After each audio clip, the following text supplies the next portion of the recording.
Si je vous disais que l'histoire du peuple juif va naître dans la paracha de Vaïtse? Je vais peut-être dire Serge de Vito, paraît que c'est comme ça que vous m'appelez. Notre peuple aurait pu s'appeler les Shimon ou bien les Réhouven, mais on s'appelle juif, qui tire son origine de Yehuda, le quatrième fils de Yaakov. Même si c'est arrivé des siècles plus tard par des circonstances qui nous dépassent, quickly conquers the lands to the west of the Euphrates. si on fait attention dans notre étude, eh bien on se rend compte que c'est pas anodin. Allez, on jette un œil. Bonjour à toutes et à tous et bienvenue sur ce nouvel épisode de la paracha de la semaine. Je tiens à remercier Eliaou Hassoun qui chaque semaine me permet d'étudier la Torah en me racontant ce que je vous transmets en vidéo. Sans lui, il n'y aurait pas de paracha de la semaine. Alors je tiens à le remercier. Et ça tombe bien, c'est un peu le sujet de notre paracha. Avant d'aller plus loin, j'aimerais vous rappeler de liker, de partager et de vous abonner à notre chaîne. C'est pour vous qu'on fait ce contenu. On ne perd pas une seconde de plus.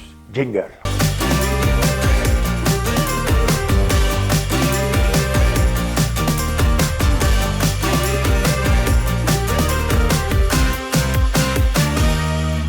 Vaïtse et il sortit. Il s'agit du premier mot de la paracha de cette semaine. Juste avant, Yaakov part en exil pour fuir la fureur de son frère Esav. Il part chez son oncle et il reçoit un message de Dieu lui indiquant qu'il l'accompagnera dans son exil. Yaakov arrive chez Laban, son oncle, et tombe amoureux de Rachel, sa cousine. Ouais, c'est chelou, mais bon, ça va. À l'époque, c'était autorisé. Il tombe amoureux de Rachel, souhaite l'épouser, mais Laban demande à Yaakov d'épouser Léa, son autre fille. Donc, il accepte. Bah ouais, évidemment, mais il ne désespère pas d'épouser un jour Rachel. Ouais, ça aussi c'était autorisé à l'époque. La paracha s'attarde sur la série d'enfants que Rachel, Léa, Bilha, Zilba, il a eu quelques femmes, Yaakov. Finalement, après quelques années, il décide de rentrer chez lui, même s'il sait qu'il faudra affronter son frère Esav. Alors revenons à notre question. En quoi la naissance de Yehuda, qui va donner le nom de notre peuple aujourd'hui, est-elle déjà déterminante et exceptionnelle quand on lit la Torah? Les deux sœurs, Rachel et Léa, elles sont un peu en compétition. Yaakov, il était fou amoureux de Rachel, mais elle n'avait pas d'enfant. Par contre, Léa, elle en avait. Et à chaque fois qu'un enfant naissait, elle lui donnait un nom qui remercie Dieu. Le premier, Réhouven, c'est « Dieu a vu mon supplice et m'a donné la possibilité d'engendrer un enfant ». Réhou, en hébreu, c'est voir. Shimon, le deuxième, c'est la base de écouter, car Dieu a entendu la peine de Léa. Au moment de la naissance de Yehuda, le quatrième fils, elle a parlé d'une reconnaissance. La racine de Yehuda, c'est être modé, avoir de la reconnaissance. Selon le Talmud, jamais on a mentionné une reconnaissance à ce point-là. C'est-à-dire que le nom ne remercie pas un point particulier, mais juste une pure reconnaissance de la puissance de Dieu.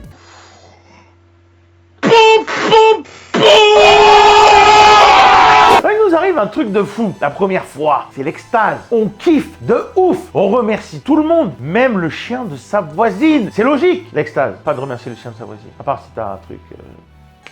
Mais quand ça arrive souvent, est-ce qu'on ne va pas tout simplement banaliser un cadeau qui nous est offert? C'est vrai, après tout, les petites choses de la vie. Respirer, manger, boire, avoir un toit pour dormir, aller faire ses études, avoir un travail. On prend peut-être tout ça pour un acquis. Bah pour Léa, c'est exactement ce qu'elle a décidé de ne pas faire à la naissance de son quatrième fils. Elle en avait déjà 3, des garçons en plus. C'est clair que le quatrième, ça va, dans l'habitude. Même certaines femmes, elles seraient en mode... Non, s'il vous plaît, je vous jure que je peux pas. Je vous jure que je ne peux pas. Je suis pas venue ici pour souffrir, ok? Léa, au contraire, remarque le magnifique cadeau que Dieu lui a fait. Un quatrième enfant! Qu'est-ce qu'on apprend dans ce passage? Pour le coup, je rends grâce à l'Éternel. C'est pourquoi elle le nomma Juda. Vaïtse 29.30. À travers ça, la Torah nous explique qu'il faut pouvoir voir quelque chose d'extraordinaire à travers un événement qui se répète et qui en devient presque banal.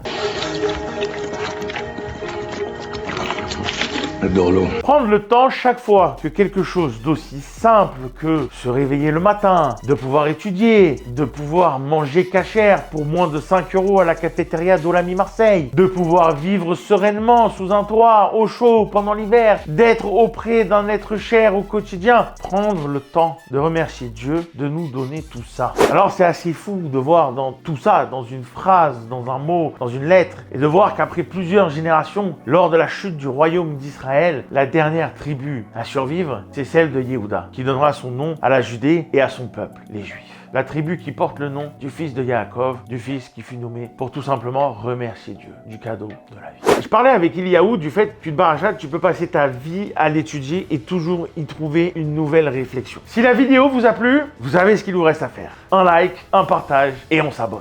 Je vous embrasse. Shabbat Shalom. Punaise, elle était dure à enregistrer celle-là. Je l'ai senti passer, tu sais, ça m'a... Ouh, je l'ai revu. Peut-être qu'il faudrait que je travaille un petit peu plus mon écriture la prochaine fois, je crois. Ouais.